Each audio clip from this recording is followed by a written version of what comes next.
this is Andrea from Yoga Lounge and Bar. Today we're going over how to do some modifications for a posture that can be incredibly intimidating. That's Garland pose. Garland pose, Malasana in Sanskrit, is heels in, toes out, elbows pressing into the knees, and hands at heart space with quite a long spine. So this posture stretches the thighs, the hips, the groin, the ankles, and the torso. So really helping with flexibility in the hip. But most importantly, overall what it's doing is helping us to have a much better posture.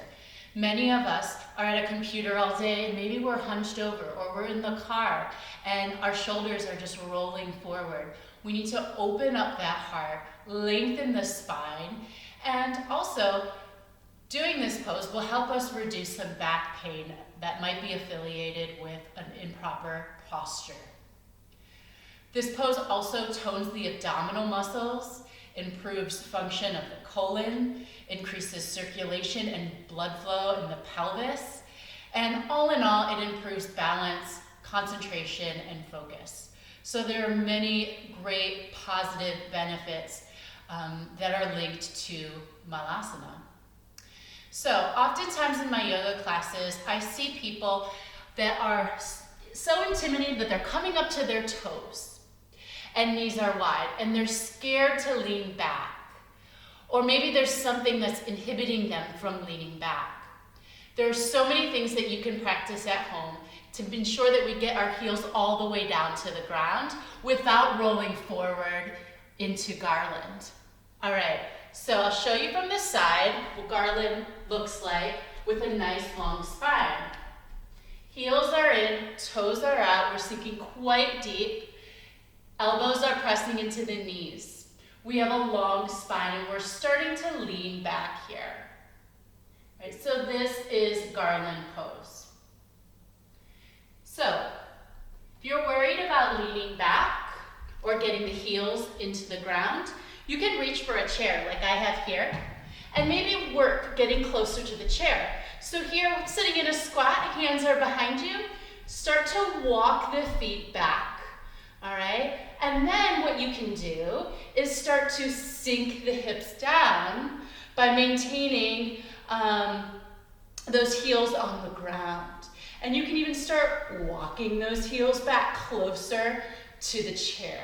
So that helps you sink a little deeper and feel all the stretch that you would typically feel in Garland pose.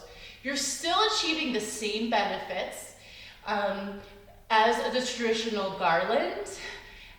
So maybe practice this at home, knowing you have support behind you. Another alternate is using a wall. So here I have my wall, my heels are in, my toes are out. I'm about a foot away from the wall. You can even keep on going closer, maybe even 8 inches, and start to really sink down. So you can start standing and start sinking the hips down. And the whole time we're keeping the heels on the ground. You want to work to trying to bring your back away from the wall behind you. But this is good so you know if you're leaning way back. All right, and that's the reason you need a little bit more openness in the hips to bring the heels down, all right? But eventually you'll work elbows into knees and leaning back into the wall behind you, all right? So this also helps for those who like to sink forward. Try to sink or bring the shoulders back rather, all right? So that's an alternate. Also, you can reach for a block. And that block can support you at your seats. Now, obviously this block, you have 3 different heights. You can use any which one. So maybe you start at the highest, right? And you work to sink down. Maybe it's just trying to bring the hips down, arms wide. This is perfect. And then you work to the next height. And if you have blocks, obviously, if you have books rather, you might even have more heights available to you, all right? And then eventually you won't even need that block. Or maybe you just have the security of it underneath you. All right, hope this helps for Garland pose. It's one of my favorites. And yeah, if you have any questions, go ahead and comment down below. And if you have any other questions about any other pose, comment as well.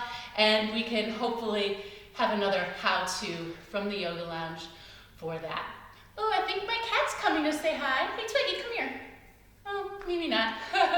All right, see ya.